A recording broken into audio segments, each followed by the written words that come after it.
rescuer. I am an evil man, and there's nothing that I can do before you to be right. I need a Savior. Every tree that does not bear good fruit is cut down and thrown into the fire. So then you will know them by their fruits. Can you look at your life and truly say, I bear good fruits? I am good. I have enough. I know that I have enough righteousness that I can sit before God and say, God, look at the fruits. Look at all these good things I've done. But if you can examine yourself and say, I've done just one thing wrong before God. I've told just one lie. I've hated somebody in my heart, which is the equivalent of murder. If you can look at your own life and see the fruits that you have, will you really find yourself in lack of righteousness before God? Because a day is coming in which He will judge the world with our righteousness. You will look at our fruit and you will see, do I really have enough good deeds?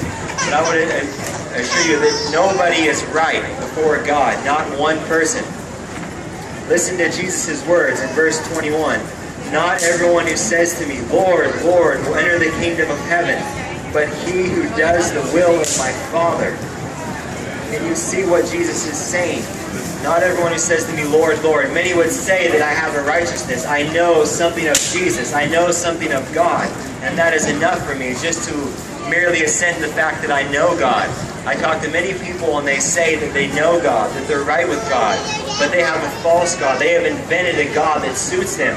They hate the God of the Bible so much, they must manipulate Him and change Him and contort Him and pack Him down to a nice, fluffy God that looks more like Santa Claus than the God of the Bible.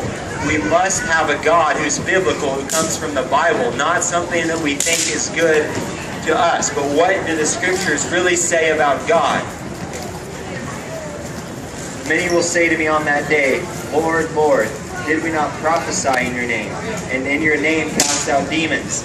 And in your name perform